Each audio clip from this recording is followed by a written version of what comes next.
Hi, everybody. Todd Dammit Kearns. Once again, today, my very special guest is Tim Ripper Owens, a guy with such a story. They made a film loosely based on his life, starring Mark Wahlberg, called Rockstar, which you're probably aware of. He spent time in Judas Priest, which spawned that whole tale. He is currently in KK's Priest with KK Downing, formerly of Judas Priest. He's played in Ice Earth. He is one of the three Tremors. He is an amazing vocalist. A New Revenge is another one of his. One of the best metal singers out there and an amazing person. I've had the pleasure to play with him a few times. By the way, don't forget to subscribe. I always forget to say that. That's what the professionals do. But you should do that. It's down here somewhere. Anyway, today, my very good friend, one of the loudest and proudest and best metal vocalists out there today, Tim Ripper Owens.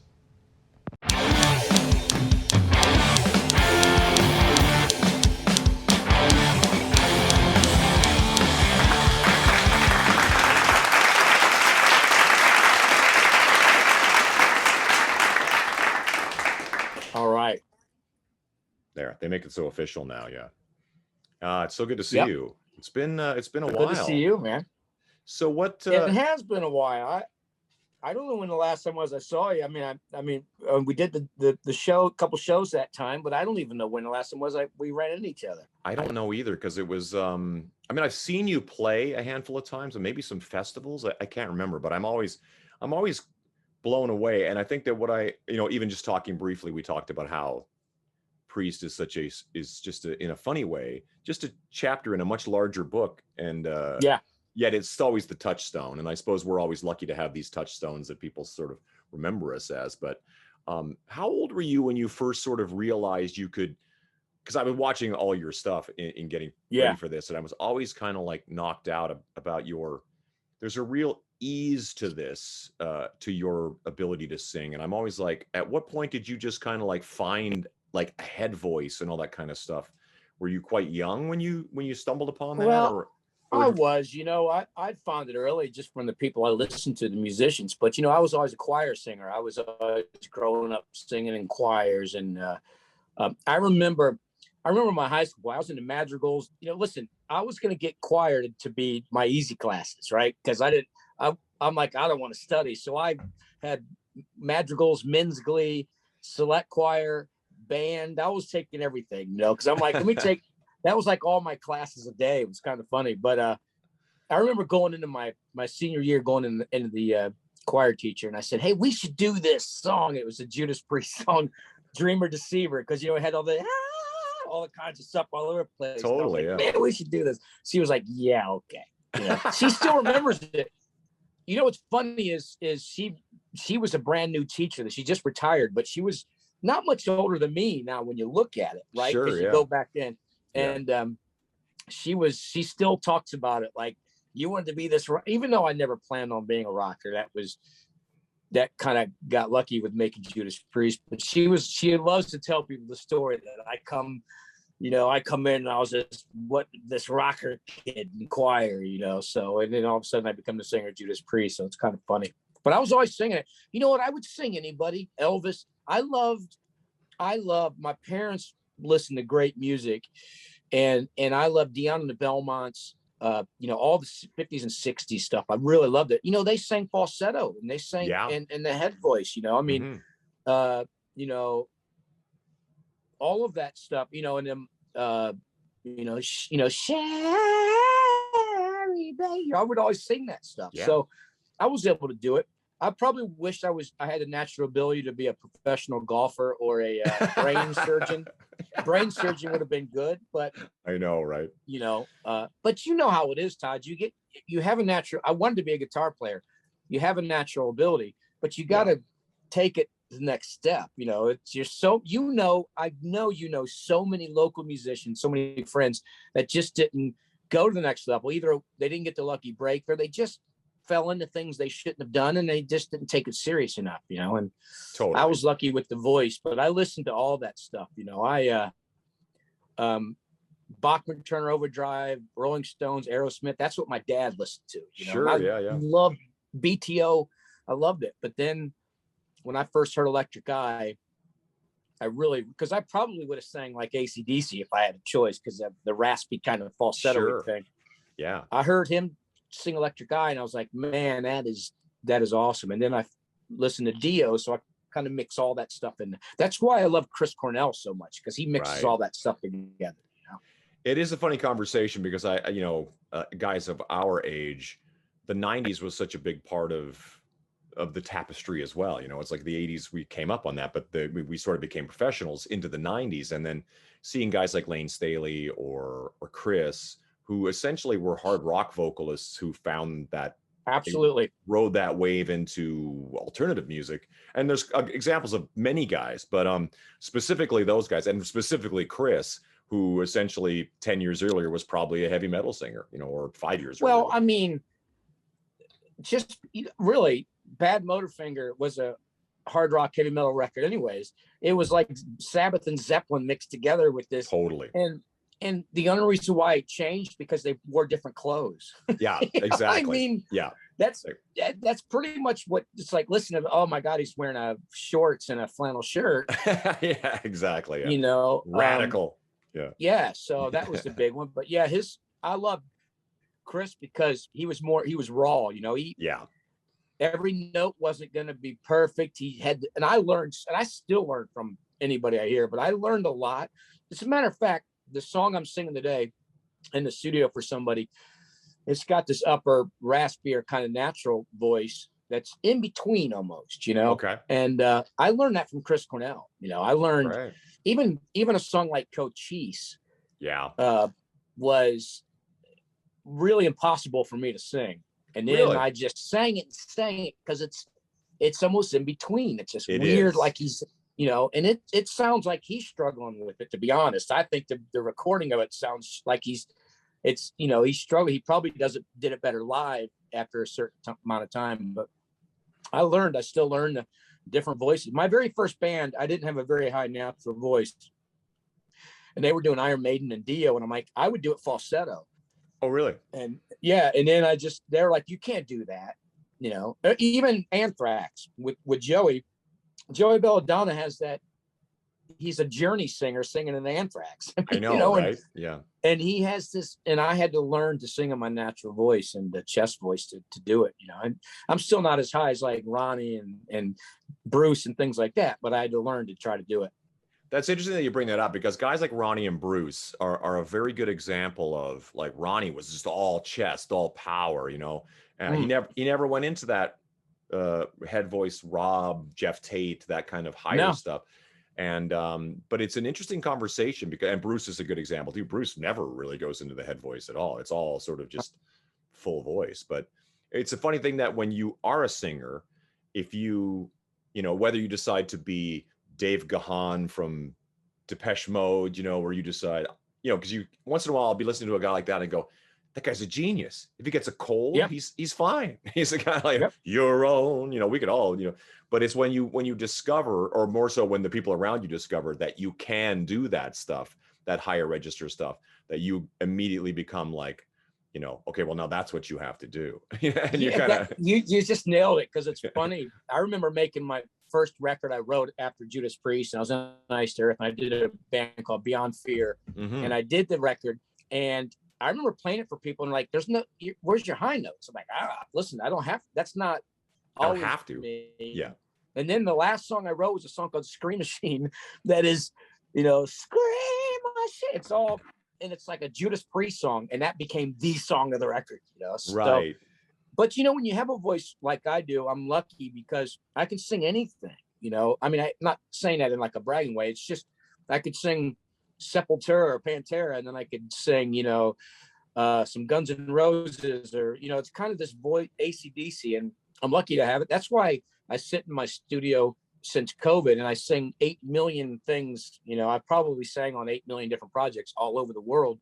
Great. And they're all different. There's hardcore, there's operatic musical, hard rock musicals, and so it's kind of fun to be able to do it, but once you start singing high notes, and it's funny, Todd, even when the KK's Priest thing started to come out, people are like, oh, look, he's trying to sound like Rob. And I'm like, oh my God, stop with the, Yeah, it's like on one hand they why aren't you singing more like your Priest days? And then as soon as you start singing like that, it's kind of like, well, now he's trying to sound like that. Yeah, it's just if I sing high notes, I've been doing it for my whole career. Of course. But now people will still say you need to sound like yourself. I'm like, this is myself. I've been singing for 30 years. Exactly.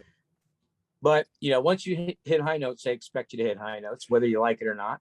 And the funny thing about it is in a day and age where I often think when I look at like Robert Plant or someone like that, I think sometimes they look back and they go, "What the hell was I thinking?" It's like, I didn't expect to have to be singing this at 70 years old or whatever.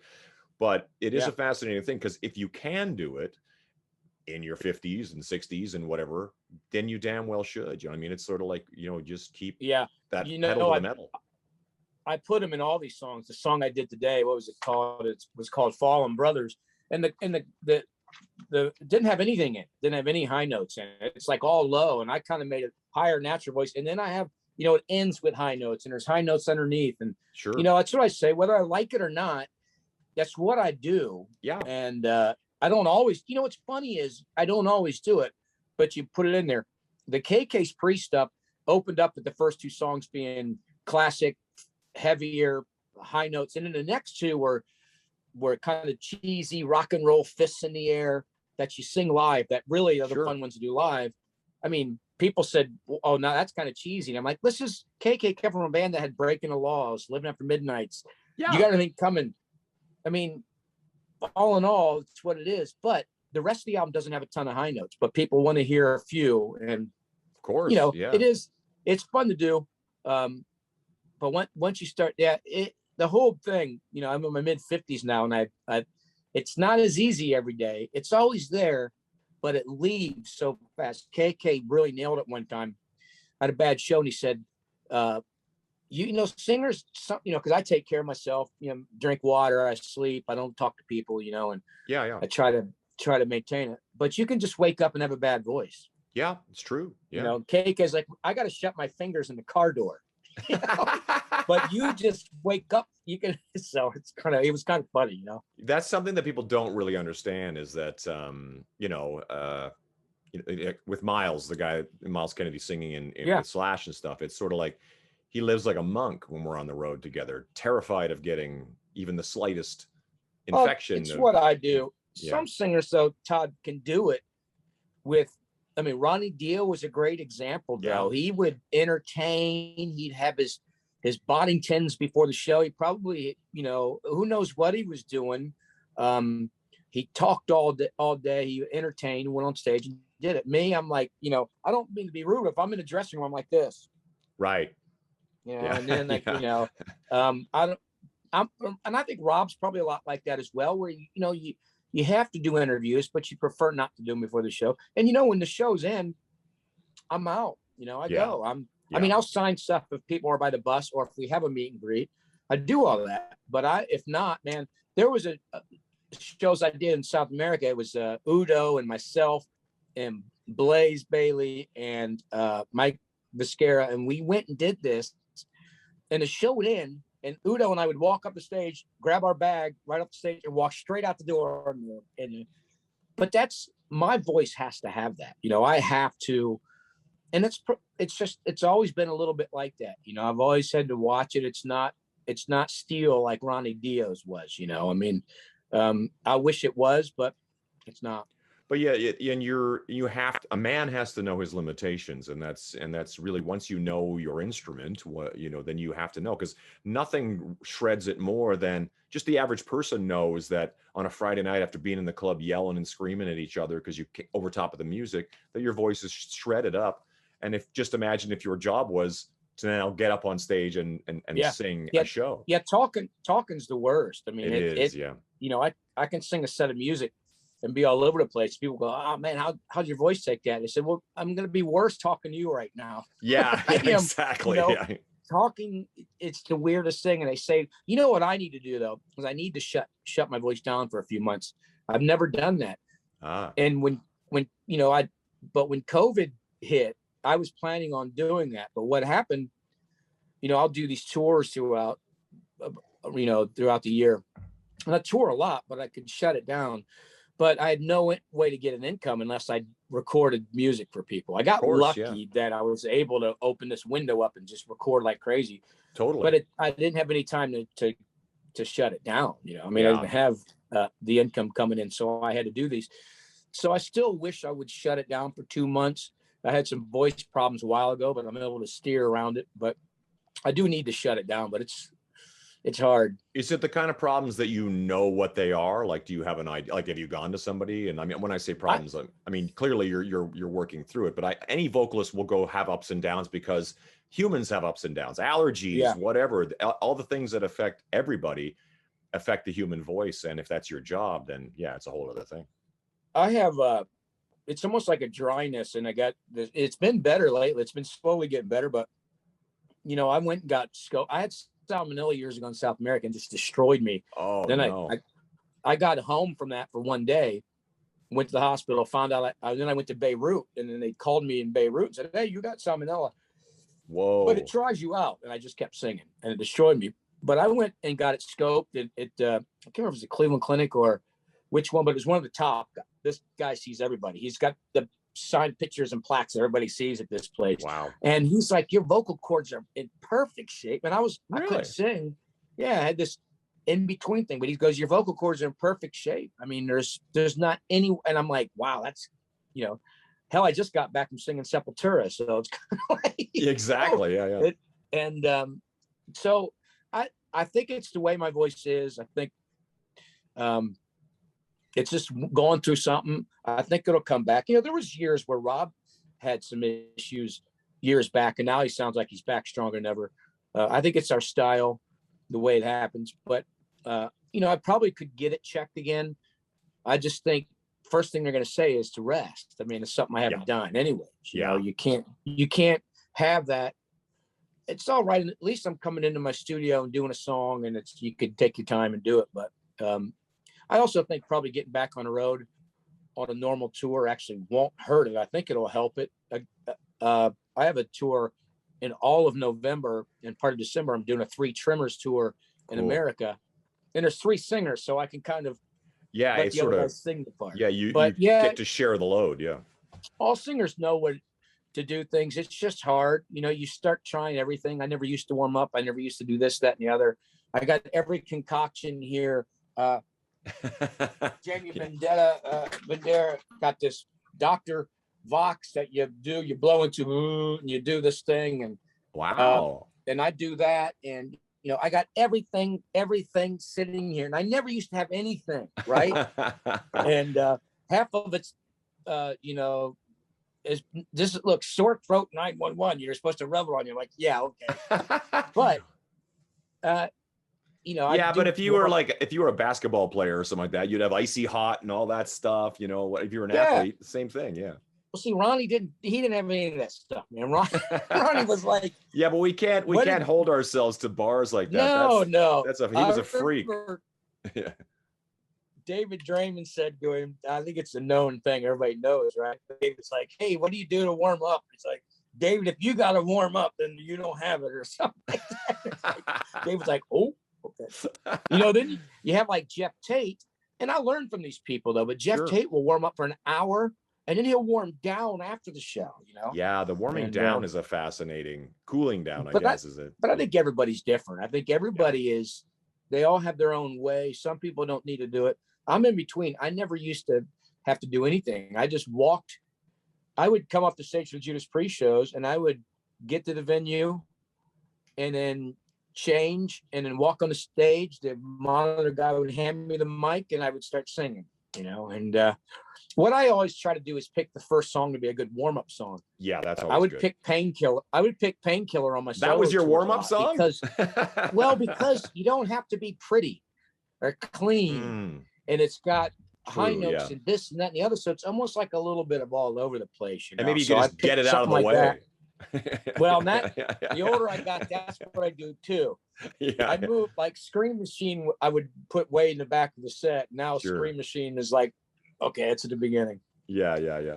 No, it's a fascinating, and there really is an athletic aspect to it. Not to pat ourselves on the back too much, but there is really a part of it that is because it is endurance. And endurance Yep. not only just in the 90 minutes or however long you're on stage, but in a 6-week tour or over the year or over the years period. You know, it's sort of like one of those things that, like I said, to be able to, because a lot of the older guys, Paul Rogers is still a monster, but he's a different Yeah. kind of vocalist. He's not really up there in the head thing. He's got that great thing that he's always done, and he knows his thing. Yeah. But some of a lot of the screamer and old school metal guys never really intended to be doing this. I mean, Rob is in his 70s now, and he's doing it, and he's doing it great. But well, and the good thing about Rob's stuff with me, and this is why you figure out, because what people don't realize is Rob has some high notes placed here and there. It's not like, there's a few high songs, but most of them are high notes. Right. Yeah. You know, you might have your Screaming for Vengeance or whatever, but they're, most of them are just high notes placed in, and they're a level of a high note where if you lose your voice, you can sometimes get it. So that's what's great about having these songs where all of a sudden all you need is one scream at one certain part, people go crazy. And it's usually that level of like, there's almost an easy. I wish I could do it that quiet on stage. It'd be great. I have learned to sing quieter. That is one thing I've learned to just, I used to bell out. Now I'm like, okay, I'm going to sing a little bit quieter. Yeah, they say that, I mean, I don't know which ones, but I've heard that some vocalists, you'd be surprised how quiet they're singing on stage. It's all. I've heard monitor guys have told me, I remember it's always funny. I mean, Alice is a very quiet singer, but you can kind of tell Alice Cooper's a quiet singer. But I mean, Brian Johnson probably is. Sure. Because Becky Black, said, you know what I mean? You could, maybe, I don't know though. Yeah. But he sounds like he is. But Korn, he was quiet. My monitor guy was always like, man, those guys are quiet, which is fantastic, isn't it? I mean, I love Alice Cooper. Me too. So, yeah. And I learned from that. I was like, okay, well then I'm gonna try to bring it down. It's hard though. You get into the moment. I remember Sebastian Bach saying to me after a show once, he goes, dude, you know how Sebastian is. He's right. Yes, I do. Dude, how do you do it, man? How do you do that all night long? I can't do that. I would be fried after the second song. Yeah. And because he's like, I understand it. You know? I mean, now that I've gotten a little older, I'm like, yeah, okay, I got you. I better stop. Well, I mean, Sebastian's a good example. I just played with him a couple weekends ago, and he was great. He's like, he's one of those guys that has set himself up for, if you're going to keep doing this, then you're going to have to stay in shape. And you need to, and that's the way. Listen, the thing about it with me is I take it serious. Not that I don't have a little fun, but I hardly drink. I mean, I haven't had and I was never a big drinker, but that's not because of singing, but probably the only time I will have a beer is during the show. Now I'll say, someone give me a beer, and I'll cheers the crowd, and kind of do that fun thing, which I never did for years. But I go to the gym every morning. This morning I was there, do the elliptical and the treadmill and try to just keep that stuff going up. And I've always done it. I drink a ton of water, and you just really have to kind of do that. And I think singers go like this, it's like, oh, we're feeling good. And then you kind of go. So, but do you avoid things like coffee or anything like that? Or is that just sort of, no. Yeah. I assume like the rest of us, you're on the coffee train. I'm a coffee drinker. Yeah. A lot of water, and I have a soda every now and then too, or whatever, but a lot of, oh no, I got to have plenty of coffee. Well, because you know what? I never felt, especially back in the day, I never felt anything did anything to me. Dairy never hurt me. Spicy foods never hurt me. I think about it for now, but sometimes I got to tell you, I think sometimes my problem is mental. I think when I go on the road, I think now in the last couple of years, I think about it so much, it almost strains the muscles just thinking about it. Like I'm straining them. Yeah. I don't know whether it's true or not, but I got to start telling myself, you're going to do good. I got to talk somebody said, what do you do to get on stage? I said, I pray. Yeah. Please let me, here's my warm up. Okay, just do good tonight, please. Well, it's not that far off. And I think I mean, I don't know about you, but the older I get, the more I realize that my experience is the last one that matters in a funny way. Like, because the people in the you'll have like a terrible night, like by your own account. If you could do your own report card, you'd be like F F F.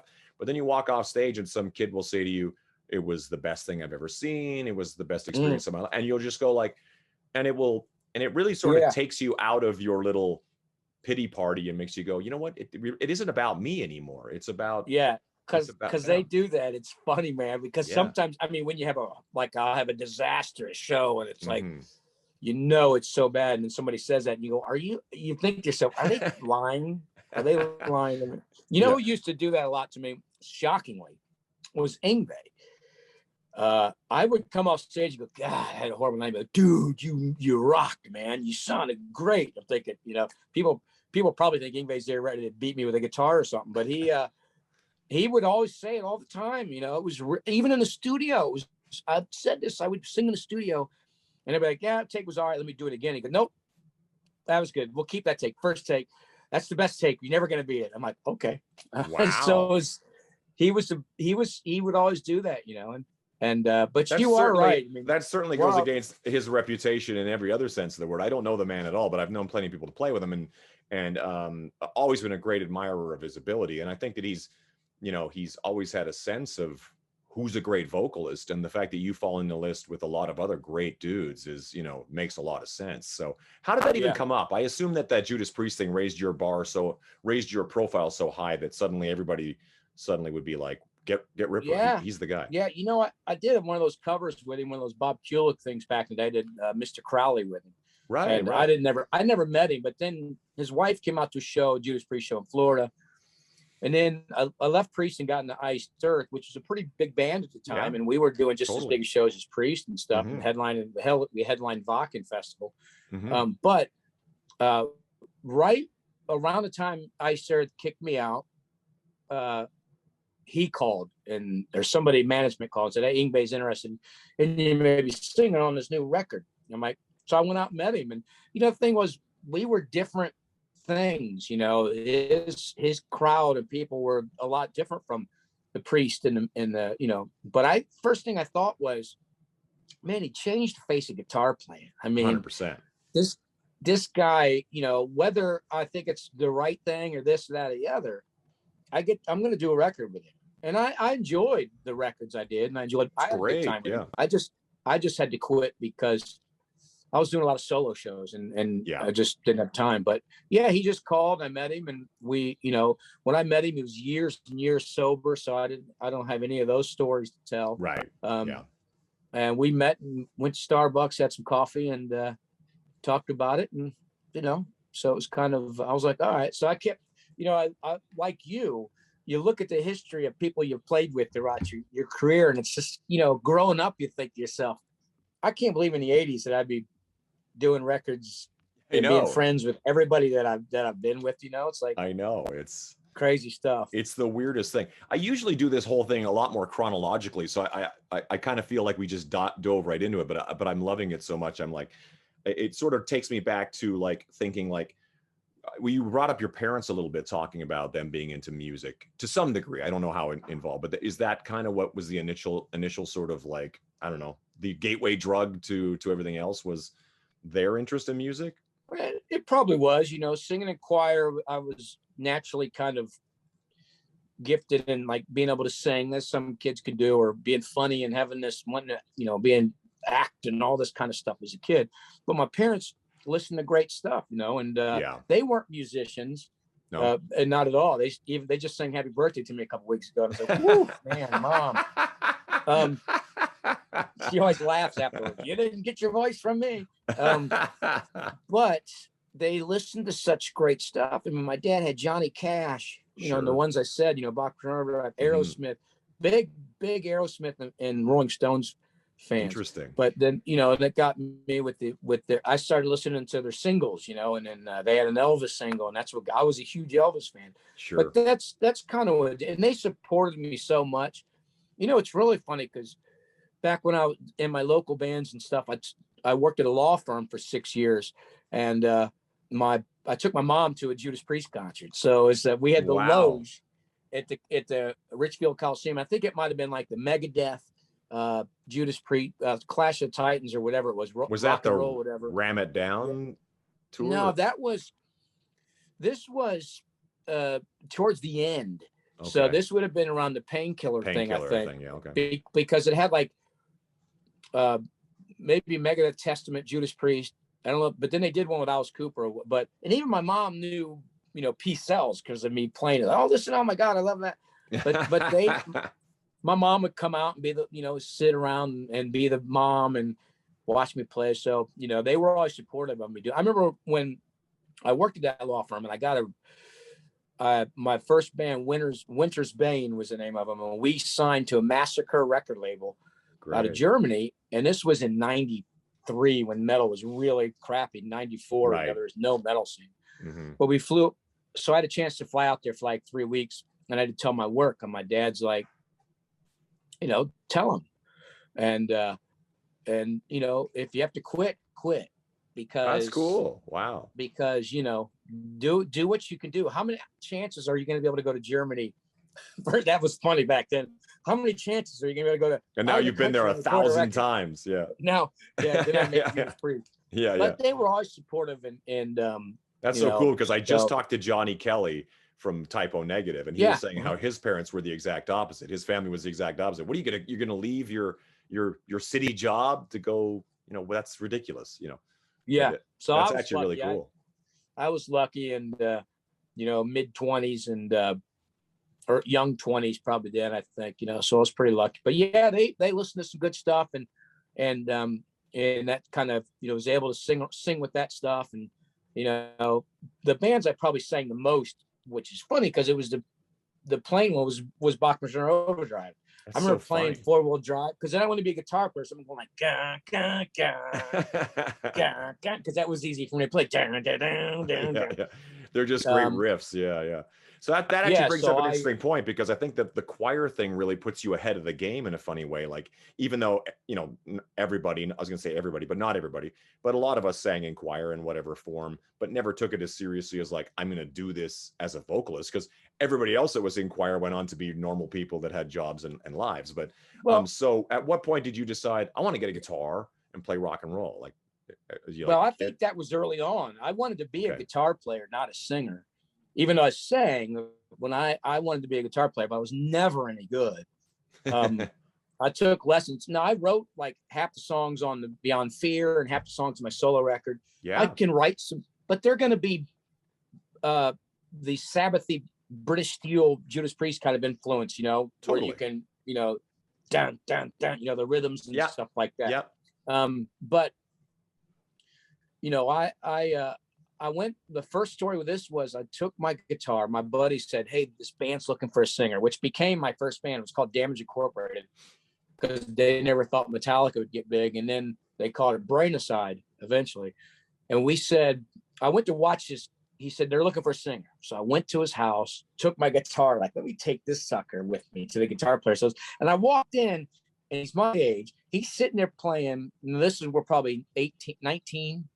He's playing Deep Purple, and then he starts playing arpeggios from Yngwie, and I'm like, yeah. I just kind of put my guitar to the side, and I was like, I'm right then and there I became a singer. It was like, oh yeah. And I got guitars all over this room, and I play, but I'm not a guitar player. I will write a song and then hand it to the guitar player and go, now you take the song. But I can appreciate that. I realized I was the singer. I realized, and it's funny because the part of the movie Rockstar when Miles Kennedy sings the song, the thing. I totally, that's really.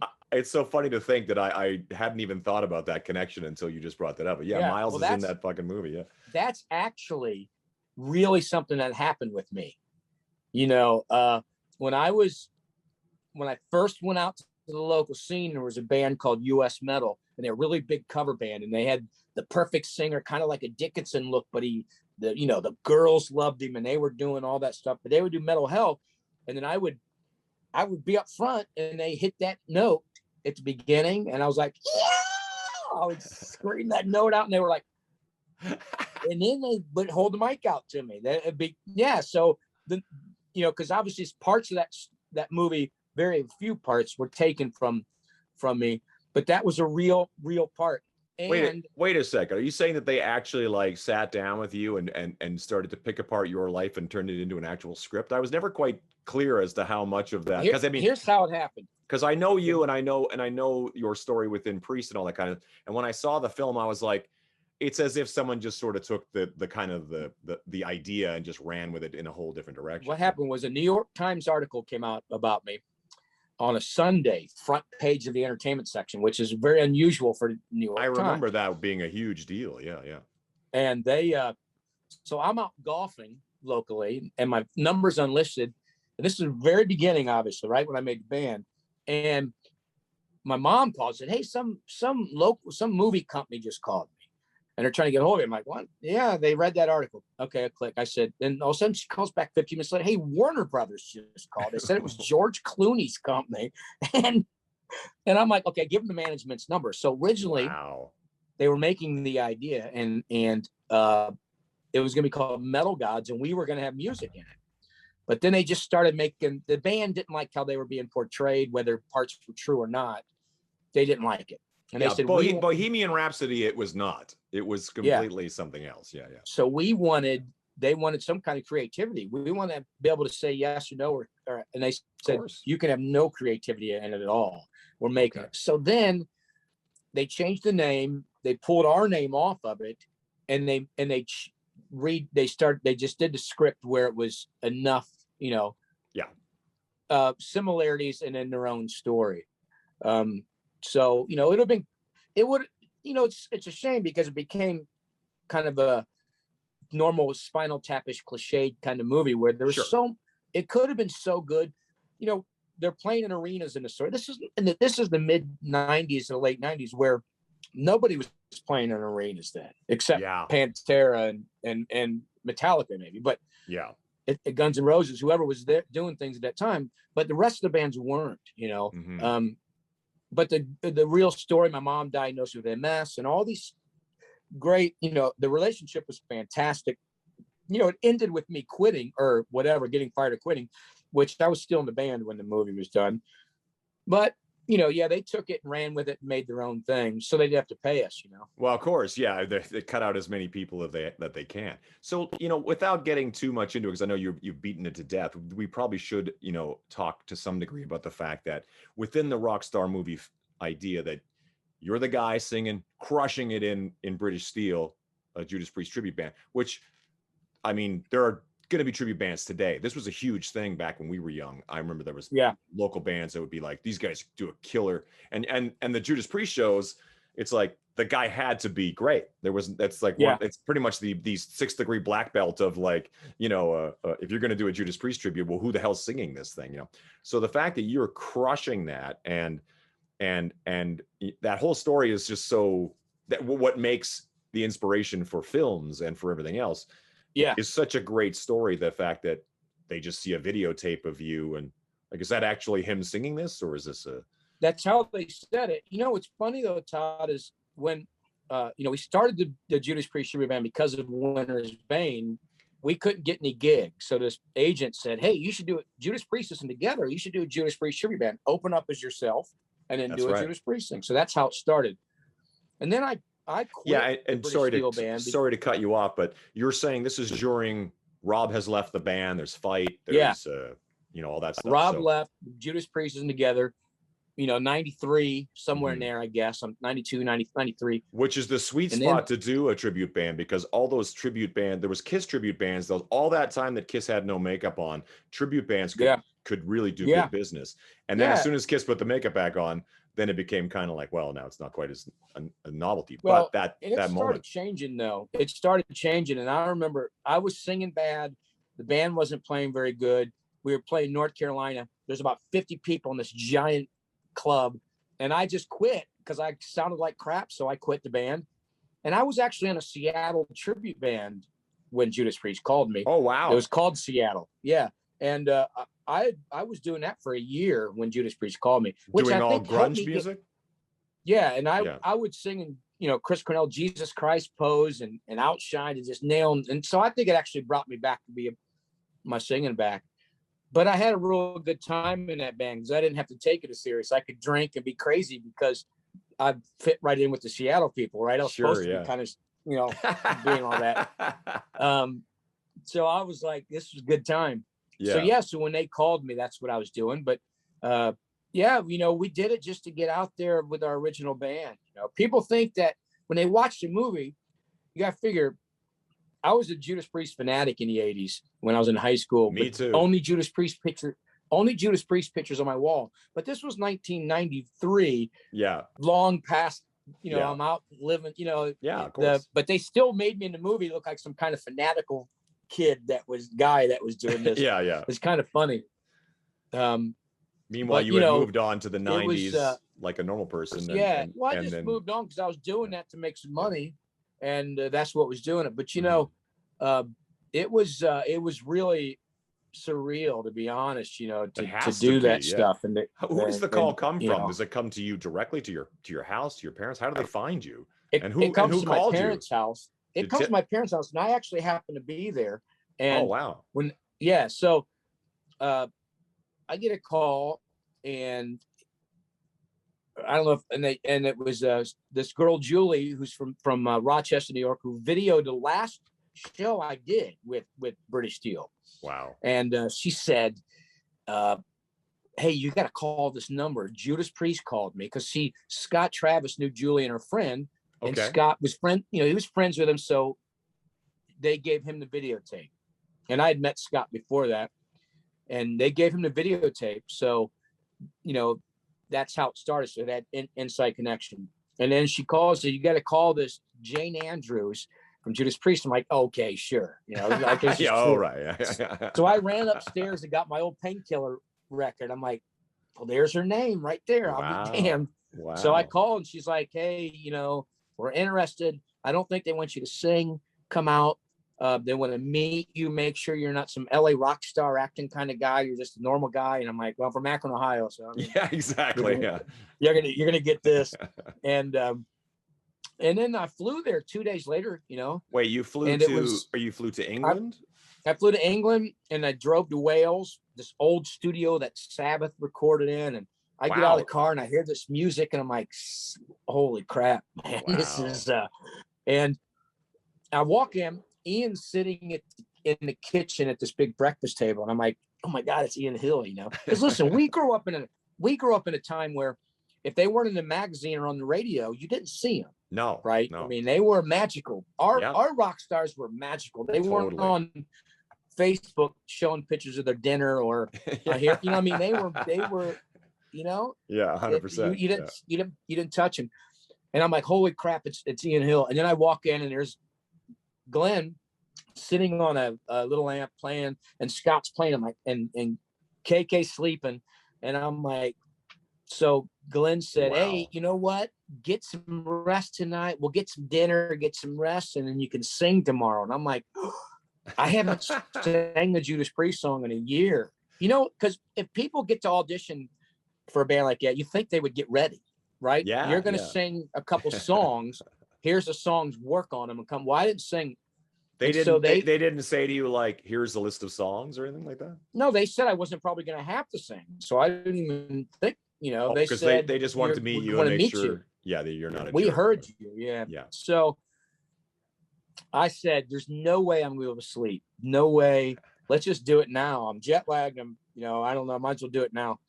And they went into a control room, just like the movie. They went in a control room in the studio and then put me right in front of the booth, right in front of the window with a mic. And they did a Victim of Changes, and they took an old live version and took Rob's vocals out. And, oh, wow. And I sang to it, and they picked the absolute perfect song for me because I nailed that song live from the beginning of my singing career. I did it. And then I would hold the high note out the end really long. So I'm thinking, I haven't sang a song. I quit the Judas Priest the tribute band because I couldn't sing. And you guys just picked a perfect, they're thinking probably stumping me, right? Oh, this is gonna be a tough one. And I was like, I sang the first line, Whiskey Woman, you driving me insane. And Glenn went, Owens, you got the gig. It was just like that. Dude, that's so awesome. Because in reality, I mean, you say that, you know, it's kind of like your wheelhouse. But Victim of Change is again a 6th degree black belt, you know, like, as it has all the elements of what Rob does in, well, it's a long song. I was going to say in 5 minutes, probably, or however long it is. But, you know, from the very first line, it's like, you know, here, and that's so amazing. So literally, you sing the first line, stop, you got the gig. That's so But then he awesome. said, I said, all right. And he goes, well, you know what? Sing the rest of the song. And I thought to myself, I'm going to get the gig and be fired. Within get the gig and lose the gig. Song. Yeah. You know, I'm going to lose my voice because I haven't been singing it. And then I went into the control room. They said, you know what? You got the gig. You think you're perfect.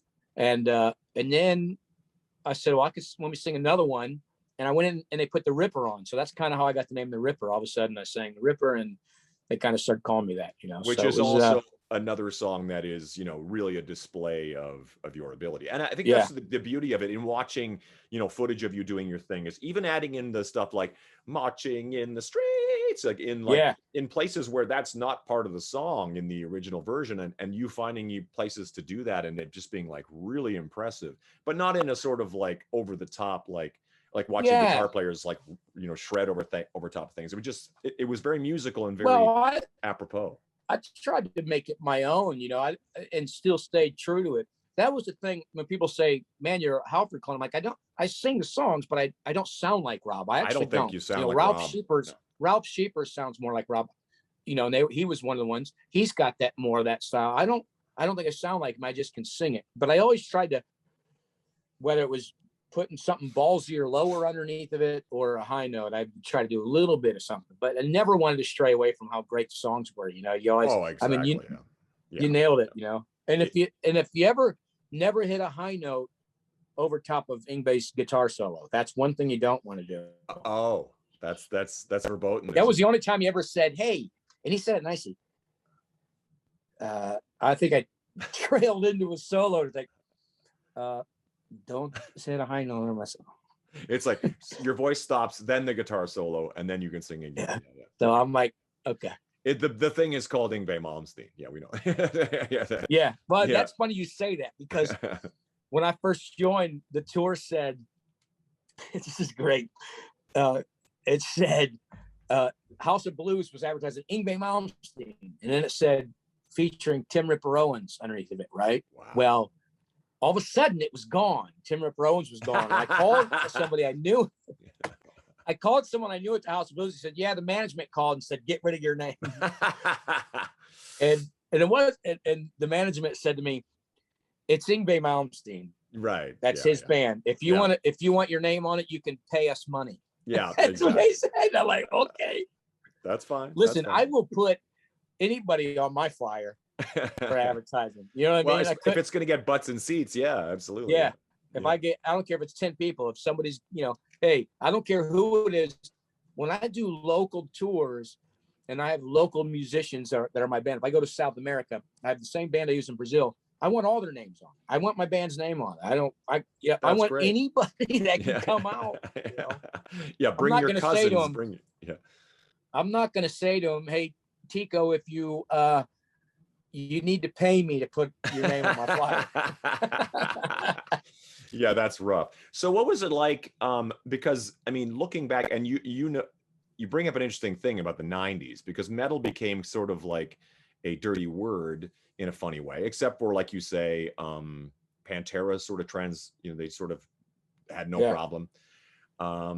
But they were sort of like, they were the new generation of like, this is what's cool now or whatever. And Priest, as much as we still all loved Priest, the fact that when Rob left, it sort of very much sort of put a period at the end of that sentence. Like, this is kind of like not happening now. So you come back in, is there like a real rebuilding process? It must be a really interesting perspective from where you just walk into it and watch this whole thing kind of rebuild. Yeah, it was tough. I always feel it had to be tough for the guys, but they never acted like it because, you know, but I mean, at the end of the Painkiller tour, Scott told me that they were playing in front of 1,000 people, or they were playing in front of small crowds at that, because it was, you know, 92 and it just started to make that switch. But, you know, it was great for me. I mean, I was all right with it because it was still bigger. I'm in a tour bus and, you know, and, but I always felt for the band, it had to be tough, you know, but I love listen, even compared to the shows I watch now of them, I look back on the shows I did with them and the energy They were excited. Totally. And I think they were just trying to prove something. But I know the venues and the backstage and everything had to be like, oh, man, it had to be tough for them, because it was So a are big they change. doing But, is it more like, Hammersmith Apollo, like theater type things at that point? Or yeah, we did all kinds, anywhere from House of Blues. Listen, we played small, venue things too. Like I always say, it was really strange time, it just was really bad. I mean, I say it all the time, and I couldn't have joined Priest at the worst time in metal history, and not saying anything would have been different if it was a better time. I think if I joined them now, it would have been better at this era because metal's better now. It's bigger now. We all can Right. tour and do our thing. But it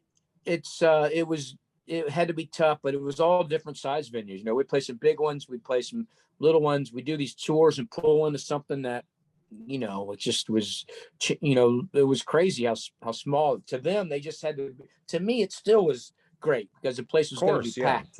Yeah, of course, yeah.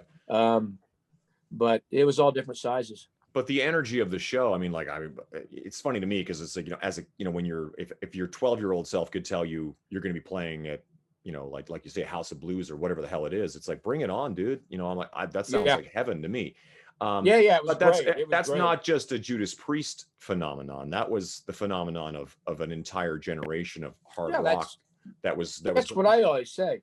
I'm not saying that it would have been any different at a different time for me, but that's what was going on. I mean, it was a hard time. There was bands that weren't playing at all. Death Angel, Anthrax, Rats, Cinderellas, they were gone. Yeah. They weren't even playing anything. And then Maiden had Blaze Bayley, so that was a different chapter for them. So but it really is interesting to have witnessed it in real time, sort of, it never went away. It just kind of went over here, and now we're like you said, it's like you watched it kind of come back, like where now everything is sort of accepted. Yeah, that's what's great about metal and hard rock. You see genres and things come and go. Even like the grunge movement, which I liked it, to be honest. Me too. Yeah. But that music's awesome from there, but it never continued on. No. The only thing that's left from that is that. Yeah. Those handful of bands. That's still not like we're talking a lot. The handful of bands they're still bigger than life and do their thing. But the metal just kind of through disco and through punk and through this and that, it just kind of kept going. And sometimes it's good not to be way, way, way, way up here because the fall is pretty bad. Of course, and then you can't climb back up. So if you're teetering, I mean, the bands like, AC/DC, Judas Priest, Maiden, Guns N' Roses, all blah, blah, blah, so on and so on. They're the masters, right? They're always going to be there. But a lot of us can just teeter along. I mean, and there's something to be said about just the longevity of it all. I mean, if you stick around long enough, you just become a legend, period. And it's like if Judas Priest were already legends before Rob left. You know what I mean? Like they had already sort of achieved everything. They could have. They could have stopped right then and there, and we would have been like, that was great. But the fact that you guys made those records were heavier than ever, and were really great. And then, Rob's imminent return, which I think like any band you expect eventually that sort of thing will eventually happen. But let's get into KK, because the eventual sort of like you getting involved with KK's Priest. There we go. There we go. The KK's Priest is great, because Ken and I have stayed in contact, been friends. Whenever I do solo tours, he'll drive a couple hours to come hang out, and he'll bring a couple of cases of beer out so the band can have it, and he just hangs out. But then when I did that show, where is home for Ken these days? I mean, like he's in the Midlands. He's in the Midlands there, close to Birmingham, Wolverhampton. I appreciate that. He's kind of like you. You grew up in Akron. You stay in Akron. He's in the Midlands. He stays in the Midlands. Yeah, those guys, Glenn and Ian and they're still kind of the same. I think they're still all there. And so we did a show together, 2019 November. David Ellison was playing KK's venue. So David said, hey, Ken, why don't you get up and do some songs with us? And he's like, all right. So then he said, maybe we can get Ripper to come over and do some songs. We'll make this. So, we had a great set list. Before the Dawn we did, Wow. which Ken said he don't thinks he's ever played it live ever. Really? So, yeah. Wow. And so anyways, we had a nice set list. And then I think when they said to Ken, you're not involved with the 50th tour, you're not going to be involved with the 50th anniversary tour. I think that's when he was like, okay, I'll make a record now, finally. He had the bug. He probably had the bug where he would rather went back to the 50th anniversary tour. And then they, it was, and he called me and said, you want to do it? And they know how busy I am. And they said, listen, you got to have time to do it. Right. You got to give us the time. So yeah, he's, started listening. The first time he played me the demos he had written, I was doing a 3 Tremors tour and I was playing a festival in Wolverhampton, and he came out in his car and we sat in the parking lot listening to the recording in his car like we were kids again. And I was like, this is awesome. This is great stuff. The guitar player, AJ, laid some vocal guides down and the dude can sing. I'm like, holy crap. Wow. And it was awesome stuff. So I was like, it's really a funny image to me to think that like you grew up, loving a band, and then all of a sudden you're in a parking lot with the guitar player in a car listening to demos with that guy. It's like such a surreal. Oh no, it's funny. But I'll tell you the thing about those guys now. To me, I've said this a bazillion times. When I joined the band right from the start, they were so nice and like family and friends. It just, this relationship. I said the only bad thing about making Judas Priest is I lost my idols. Because we became friends and family. So I lost those untouchable, huge figures. And I know it sounds weird because we're family and friends, but you lost that. But I gained, and Rob and I are even great friends, so That's it's, so cool. What's that been like? What was your first interactions with Rob like, being the guy who stepped into those very big shoes and all that kind of stuff? Well, he must have had great respect for your ability to, I mean, as a vocalist, I know Rob must just have thought you had the goods. I don't know about that, but no, I think so. I'll say it for you. But he keeps telling people he never listened to me, but we, at the very beginning, the press tried to pry stuff out of us. I think he called me an Elvis. He called me an Elvis wannabe. And I said, oh, Rob left heavy metal. Now he's back, or blah, blah, blah. But that was a really quick period, really. Yeah. And the press tried. And then the press finally realized these guys aren't going to say anything about each other after that.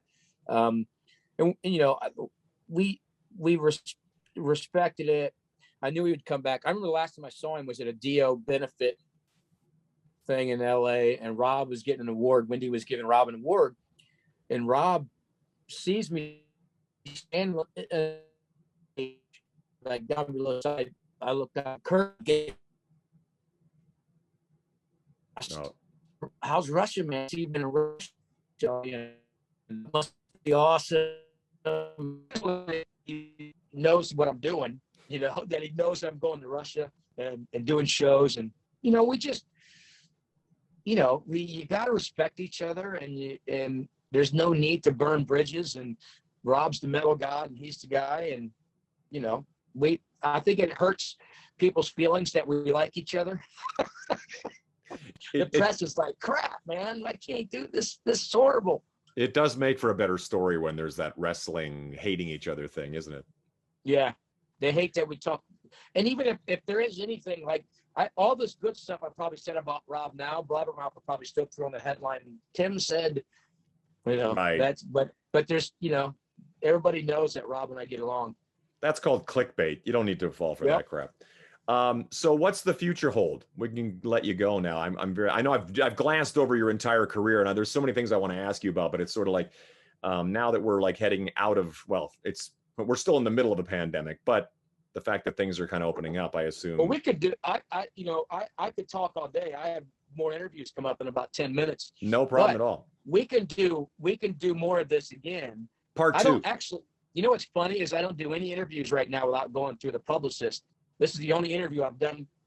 All the rest of them are through the publicist. Well, I appreciate that. I appreciate that. Get this thing done. But yeah, listen, it's good to get this. I have new Three Tremors record that's going to be coming out as well. Now, who's all on that? What's that? Who's going to be all on that? Who are the other Tremors? That's got Sean Peck. He's in Cage as a singer. This is the old school metal, man. Power metal, European. Yeah. Everything's over the top. Harry Conklin is on it. It's a really, and the band is like the guys from Cage.